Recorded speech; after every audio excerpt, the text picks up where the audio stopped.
साथीहरू यहाँ एक्सलमा दिएको तपाईँहरूले एउटा डाटा देख्नुभएको छ। यो डाटामा तपाईँहरूले सटरडेमा कसरी हामीले फिल कलर गर्न सक्छौँ कन्डिसनल फर्मेटिङ लगाएर आजको भिडियोमा म त्यो देखाउनेछु।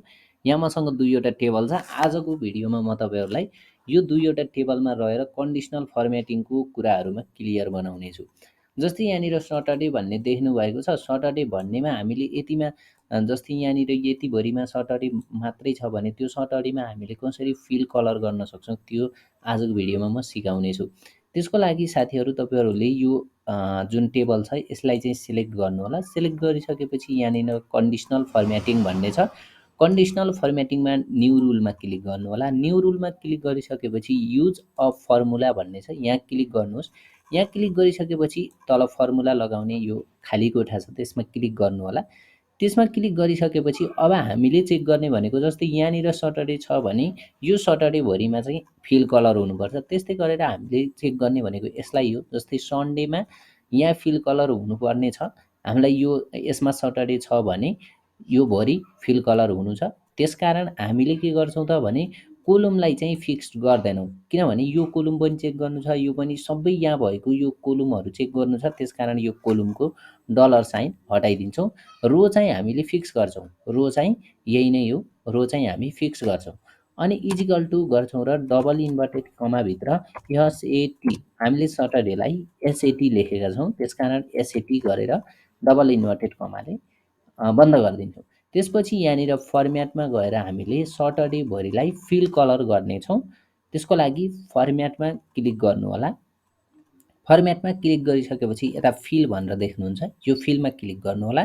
त्यसपछि यहाँनिर कलर कस्तो राख्ने, मैले यहाँ रेड कलर राख्दैछु, यो रेडमा क्लिक गर्नु होला र यहाँ ओके गरिदिनु भएर ओके गरिदिनु भयो भने अब यो सटरडे भरिमा के हुन्छ, कलर फिल हुन्छ।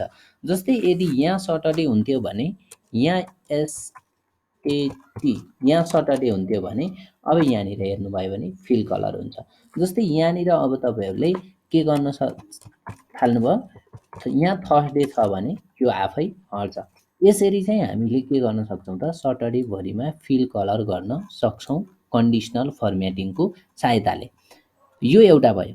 अर्को म यहाँनिर अर्कै किसिमको देखाउँदैछु तपाईँहरूलाई। जस्तै यहाँनिर मैले एउटा मार्गसिट जस्तो बनाएको छु सिम्पल। तपाईँहरूलाई चाहिँ अन्य टिप्सहरूमा एक्सलको टिप्सहरूमा मार्गसिट फुल बनाउने तरिका, ग्रेड निकाल्ने तरिका सबै भिडियोहरू समेट्ने छु। त्यसको लागि युट्युब च्यानललाई सब्सक्राइब गर्नुहोला। जस्तै यहाँनिर मसँग अहिले धेरै छैन, यहाँ नेम छ, यहाँ म्याथको डाटा छ, यहाँ सोसियलको छ, यहाँ साइन्सको छ, यहाँ कम्प्युटर, यहाँ टोटल छ, अनि यहाँ रिजल्ट छ। मैले यहाँ रिजल्ट पनि हेर्नु मजाले फर्मुला लाएर निकालेको छु। यस्तै टिप्सहरू अनेक छन्, तपाईँहरूलाई म सिकाउने छु बिस्तारै। अब आज म यहाँ के गर्नेछु भने कन्डिसनल फर्मेटिङ मार्फत यो यता फेल भएको मान्छेको यताको नाममा चाहिँ म कलर गर्नेवाला छु। यहाँ हेर्नु कति इजी थियो, यहाँ त हामीले सटरडे मात्रै गरेका थियौँ, सकिएको थियो। तर आज म के गर्नेवाला छु, यता फेल भएको छ भने यता म कलर गर्नेवाला छु।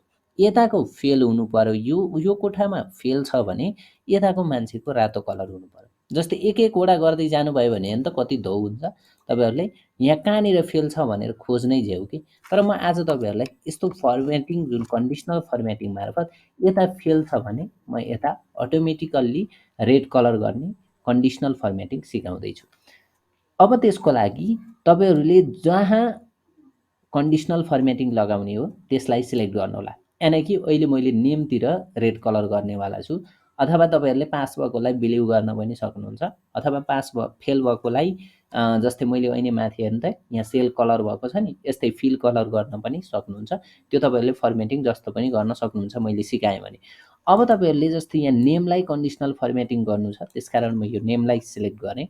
अनि कन्डिसनल फर्मेटिङमा म न्यू रुलमा गएँ, सेम हो न्यू रुल। अनि त्यसपछि युज अफ फर्मुला भन्ने छ, यसमा गएँ। अनि यहाँ यो खाली कोठामा बसेँ र यहाँनिर हामीले चेक गर्ने भनेको यो कोठामा है, हामीले चेक गर्ने भनेको अथवा यसमा चेक गर्दा पनि हुन्छ, तर म सुरुमै चेक गर्छु, यो सुरुको कोठालाई दिएँ। अनि यदि यसमा फेल छ भने, यदि यसमा फेल छ भने हेर्नुहोस् है, यदि त्यसमा फेल छ भने एफएआइएल फेल छ भने हामीले फर्मेटिङ गर्ने हो। यतिकै नछोडिदिनुहोस् है, यहाँ केही कुरा छुट्छ, फेरि थोरै यत्नै स्किप भिडियो गर्नुभयो भने छुट्यो तपाईँहरूको। यहाँ फेल छ भने यो कोठामा फेल छ भने यत्तिकैमा तपाईँहरूले फर्मेटमा गएर फर्मेट मिलाउनु भयो भने तपाईँहरूको बिग्रियो। के बिग्रियो त भने यसले हेर्नु त तपाईँहरूको फर्स्ट कोठा मात्रै चेक गर्छ के फर्स्ट कोठा मात्रै चेक गर्छ। फर्स्ट कोठामा फेल छ भने रेड लाग्छ, सबैमा रेड लाग्छ। किनभने यसले फर्स्ट कोठा मात्रै चेक गर्ने भयो। यो हेर्नु त फिक्स छ कि छैन, यो एब्सोल्युट सेल रिफरेन्स छ। त्यसकारण अब हामीले गर्ने के हो त हेर्नु त, यो रो त हामीले 12को रो पनि चेक गर्नु छ, 13 पनि छ, 14 पनि छ, 15 पनि, यो सबै रोहरू चेक गर्नु छ नि। कोलम चाहिँ फिक्स्ड हो हेर्नु, कोलम चाहिँ यही कोलमको चेक गर्ने हो। यताको कोलममा त आउनु परेन, यता पनि जानु परेन। कोलम चाहिँ यो फिक्स्ड नै हो, तर रो चाहिँ फरक हो। हेर्नु त यो रो चाहिँ फरक हो। त्यसकारण यो रोको डलर साइन चाहिँ हटाइदिन्छु। हेर्नुहोस् है, रोको डलर साइन चाहिँ हटाइदिएर मिक्स्ड बनाउनुहोस्। बुझ्नुभयो नि, मिक्स्ड एब्सोल्युट भन्ने पढ्नुभयो होला है। त्यसकारण यो जुन रोको डलर साइन छ त्यो हटाइदिनुहोस् अनि फर्मेटमा जानुहोस्। फर्मेटमा गएर यहाँनिर तपाईँहरूले फिल लगाउने हो भने फिल कलर गर्नु होला, होइन फन्ट लगाउने हो भने फन्ट कलर। जस्तै मैले यहाँ फन्ट कलर रेड बनाउनेवाला छु, रेड, अनि म ओके गरिदिन्छु र ओके गरिदिन्छु। हेर्नु त फेल भएको मान्छेमा के लाग्यो, रेड कलर लाग्यो। यी जो फेल छन् तिनीहरूमा। यदि यिनीहरू पास हुन्थे भने ब्ल्याक कलरै लाग्थ्यो, यो जस्तो छ त्यस्तै। जस्तै मैले यहाँनिर 40 दिएर हेरेँ भने हेर्नु त है, यो पास भयो भने त पास नै जस्तो थियो त्यस्तै पासकै कलर लाग्छ होइन। अथवा तपाईँले अर्को रुल क्रिएट गरेर पासको लागि ब्लू गराउन सक्नुहुन्छ, फर्स्टको लागि अलि येल्लो गराउन सक्नुहुन्छ। त्यो सिकाउँछु म तपाईँहरूलाई बिस्तारै, एकदम कन्डिसनल फर्मेटिङबाट जस्तो पनि गर्न सकिन्छ। अब यहाँनिर जस्तै गम्भीर भन्ने छ, यसलाई म 23 दिएँ भने हेर्नु त यो फेल भयो नि। फेल भएपछि के आयो, रेड कलर आयो है। अब तपाईँहरूले जस्तै यहाँ चाहिँ यो सेललाई गर्नु थियो, मेरो यसमा आयो भन्नुहुन्छ भने केही नगर्नुहोस्, कन्डिसनल फर्मेटिङ लगाइसक्नु भएको छ, कन्डिसनल फर्मेटिङमा जानुहोस्, म्यानेज रुलमा जानुहोस्। त्यसपछि सरी, यहाँनिर सेलेक्ट गर्नु होला, यहाँनिर सेलेक्ट गर्नुहोस्, कन्डिसनल फर्मेटिङमा म्यानेज रुलमा गएर यहाँनिर तपाईँहरूको देखिन्छ एडिट रुल गर्नुहोस्, फर्मेटमा जानुहोस्, अनि त्यसपछि फिलमा गएर फिल कलरमा रेड चुज गर्ने। अनि त्यसपछि यो फन्ट रेड छ त्यही भएर देखिन्न, मैले यसलाई वाइट गराउँछु अनि ओके गर्दै, अब ओके गर्दै अनि म एप्लाई गर्दै ओके गर्ने। हेर्नु त है, यसरी हामीले के गर्न सक्दो रहेछौँ त, हामीले फिल कलर लगाउन सक्दो रहेछौँ।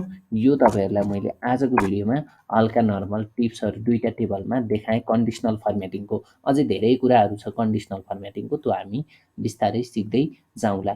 भिडियो कस्तो लाग्यो, मन पर्यो भने लाइक कमेन्ट गर्नु होला। साथीहरू भिडियो मन पर्यो भने सेयर पनि गर्नुहुन्छ भन्ने आशा राखेको छु। साथीहरू यो युट्युब च्यानलमा यस्तो भिडियोहरू आउनेछन् कि जुन टेक्निकल तपाईँहरूलाई जानकारी दिनका लागि तयार पारिने भिडियोहरू मात्रै आउनेछन्। त्यसकारण पनि युट्युब च्यानललाई सब्सक्राइब गर्नुहोला।